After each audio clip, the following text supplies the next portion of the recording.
கல்வி தொழில்நுட்ப நிறுவனமான பைஜூஸின் நிறுவனர் பைஜு ரவீந்திரனுக்கு நீதிமன்ற அவமதிப்பு குற்றத்திற்காக சிங்கப்பூர் நீதிமன்றம் மே 27ஆம் தேதி 6 மாத காலம் சிறை தண்டனை விதித்தது. தொழிலதிபர்கள் மத்தியில் பரபரப்பை இது ஏற்படுத்தியது. கடந்த 2024 ஏப்ரல் வரையிலான பைஜு ரவீந்திரனின் சொத்துகள் தொடர்பான பல உத்தரவுகளை ரவீந்திரன் மீறியதை நீதிமன்றம் கண்டறிந்ததை அடுத்து அவருக்கு இந்த சிறை தண்டனை விதிக்கப்பட்டுள்ளதாக தெரிவிக்கப்பட்டுள்ளது. இந்தியாவின் மிகப்பெரிய ஸ்டார்ட் அப் நிறுவனமாக விளங்கிய பைஜூஸ் நிறுவனம் ஒரு கட்டத்தில் 2 லட்சம் கோடி ரூபாய் என்ற உச்சபட்ச சந்தை மதிப்பை எட்டியது குறிப்பிடத்தக்கது. கொரோனா பேரிடர் முடிந்த பிறகு ஆன்லைன் வகுப்புகளின் தேவை குறைந்ததால் அந்த நிறுவனத்தின் வருவாய் வளர்ச்சி வெகுவாக சரிந்தது. இதனால் லாபத்தை விட செலவுகள் அதிகரித்துக் கொண்டே சென்றதால் கடுமையான நிதி நெருக்கடியை சந்தித்து ஒரு கட்டத்தில் பைஜூஸ் நிறுவனம் திவாலானதாக அறிவிக்கப்பட்டது.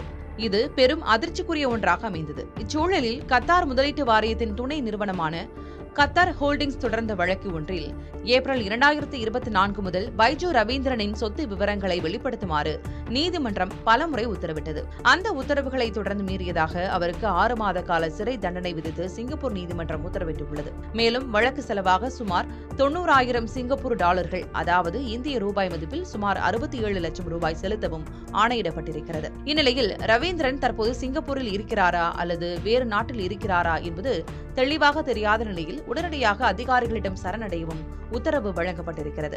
அதோடு தொடர்புடைய நிறுவனம் ஒன்றில் பங்குகளை வைத்துள்ள கார்ப்பரேட் அமைப்பான பிஆர் இன்வெஸ்டிகோ P.T.E நிறுவனத்தின் சட்டப்பூர்வ உரிமையாளர் பைஜு ரவீந்திரன் தான் என்பதை நிரூபிப்பதற்கான ஆவணங்களை காட்ட வேண்டும் என்றும் நீதிமன்றம் உத்தரவிட்டுள்ளது.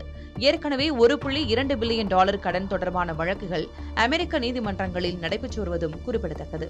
ஒரு சில ஆண்டுகளுக்கு முன்பு வரை பைஜூஸ் நிறுவனத்தை யாராலும் அசைக்க முடியாத ஒன்றாக திகழ்ந்து வந்தது. குறிப்பாக இந்திய கிரிக்கெட் அணியின் ஜெர்சியில் அதன் லோகோ முக்கியத்துவம் இடம்பெறும் அளவிற்கு பெரும் லாபம் ஈட்டும் நிறுவனமாக திகழ்ந்தது. உலக முதலீட்டாளர்கள் வரிசையில் நின்று பணத்தை கொட்டினார்கள். தொழில்நுட்பம் கல்வியில் ஒரு பெரும் புரட்சியை ஏற்படுத்தும் என்ற அதன் வாக்குறுதியை இந்திய பெற்றோர்கள் முழுமையாக நம்பினார்கள். 2022 உச்சத்தில் பைஜூஸ் நிறுவனத்தின் மதிப்பு 22 பில்லியன் டாலராக இருந்தது. அதன் நிறுவனர் பைஜு ரவீந்திரன் இந்தியாவின் கொண்டாடப்பட்ட ஸ்டார்ட் அப் முகங்களில் ஒருவராக உயர்ந்து நின்றார். ஆனால் அதற்கெல்லாம் இன்று தலைகீழாக மாறியிருக்கிறது. பைஜு ரவீந்திரனுக்கு விதிக்கப்பட்ட தண்டனை இந்திய ஸ்டார்ட் அப் வரலாற்றின் மிகப்பெரிய பெருநிறுவன சரிவுகளின் முக்கியமான ஒன்றாக பார்க்கப்படுகிறது. கல்வி தொழில்நுட்ப துறையில் ஒரு வெற்றி கதையாக தொடங்கிய பைஜூஸ் மெல்ல மெல்ல தாமதமான தணிக்கைகள், பெருகும் கடன்கள், கோபமடைந்த முதலீட்டாளர்கள், திவால் நடவடிக்கைகள், நிதி முறைகேடு குற்றச்சாட்டுகள், எல்லை தாண்டிய வழக்குகள் மற்றும் உலகளாவிய பண தேடல் என ஒரு சிக்கலான வலைக்குள் சிக்கிக் கொண்டதே அதன் வீழ்ச்சிக்கு முக்கிய காரணமாக பார்க்கப்படுகிறது.